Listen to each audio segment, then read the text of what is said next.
Hi, I'm Jas Mortier. I'm a long-term fan of Ampeg cabinets and amps.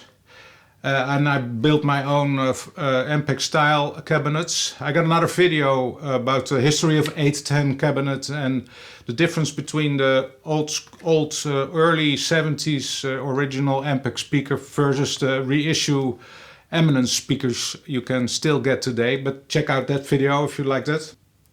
I really do like the Ampeg sound being tight, warm and punchy, but not too dominant and too pushy. Just warm and evenly spread it over the stage. But there's more sounds on the planet, and I really like some 60s and early 70s recordings where the bass have this super nice MIDI airy sound. And it's like an example is this video. It's Billy Cox, later known as the Jimi Hendrix bass player in the band of Gypsies. But here he's in the Gatemouth Brown band, backing up Freddie King. And I think his sound is amazing. Totally MIDI airy, nice, and still warm and full.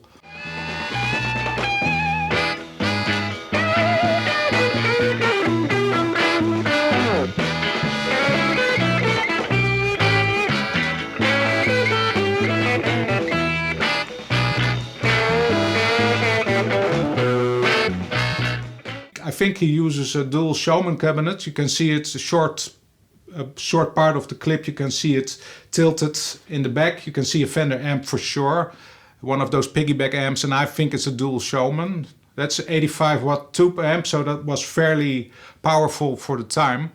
And it was the cabinet was 215s with JBL speakers. They made those from 63 to 67, and then they start to make the cabinets a bit bigger. I decided to rebuild half of a dual Showman cabinet and then the early version, the 63 to 67 version. At the moment I didn't have a 15-inch yet, and I wasn't sure whether I was gonna try a guitar speaker, a guitar 15-inch, or a bass speaker. So I just put my 210s in there, the same speakers I use for my Ampeg cabinets. So that's Eminence reissue SVT speakers. And that's also a nice opportunity to exactly check the difference between the two cabinets. Same speakers, but different cabinet making. So that's what I did for this video. First, this is my the Ampeg style 410. But as you know, every 210-inch has got a separate section, and this is my Fender style, the half of the Showman cabinet, also with 210s. I tried to put the 10-inch at the same height as this 10-inch. This is the one I'm gonna mic, and this is the one I'm gonna mic. I've got all 6 10s running at the same time, so they pick up the room low end the same way, I hope, to make it a bit comparable. So shortly about the similarities and the differences between the Fender and the Ampeg style. I see the Ampeg as two 210s, and I want to compare the 210 of the Ampeg to the 210 of the Fender. You can see that the Fender 210 is higher, but the Ampeg is quite a bit deeper, and the Ampeg, you can put them on top of each other. You can see, but it doesn't make too big of a difference. But the Ampeg is a bit wider. But overall, the volume of the Fender 210 is 65 liters, whereas the 210 of the Ampeg is 53 liters. So that's quite a difference. Another difference is, of course, the making.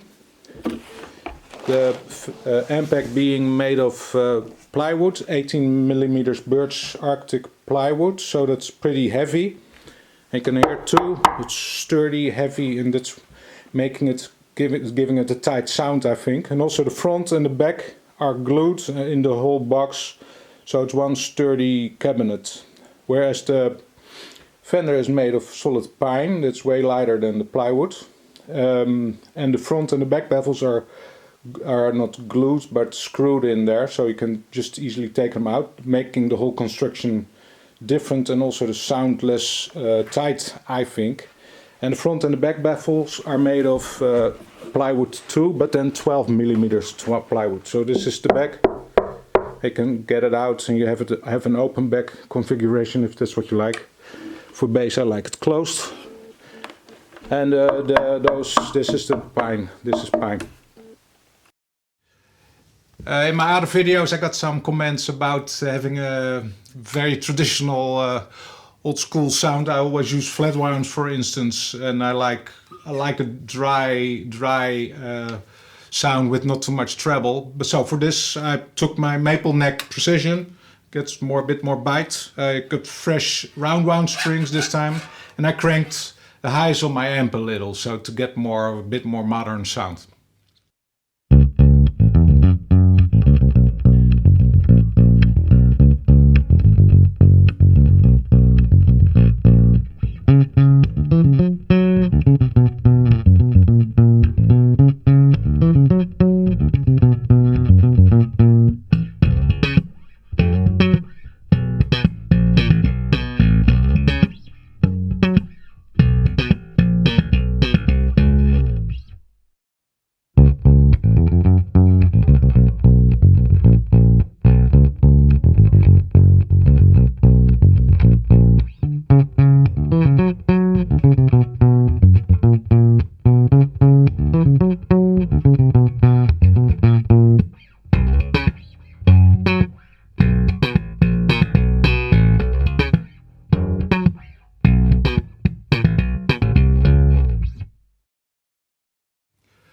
So let me know what you think.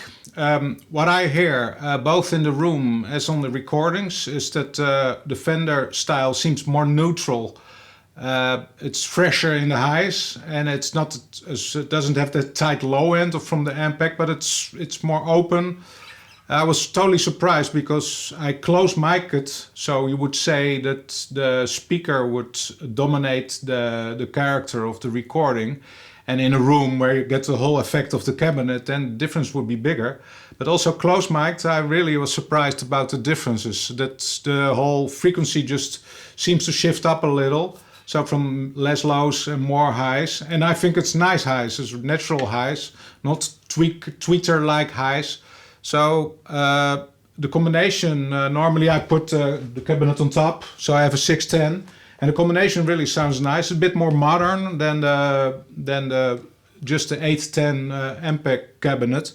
And it's really good for example more modern jazz bass kind of sounds. So that's really a really cool thing. But I'm not hearing what I wanted to hear, and that was those airy mids. So that's what I'm gonna do now. Put in a guitar 15-inch speaker. I already ordered one, that's coming in next week. And I'll make a new video, so I'm looking forward to that one. So for the time being, check out my bands, Jimmy Reiter Band and Electro Blues Society, and my blues bass course on True Fire. Okay, thank you.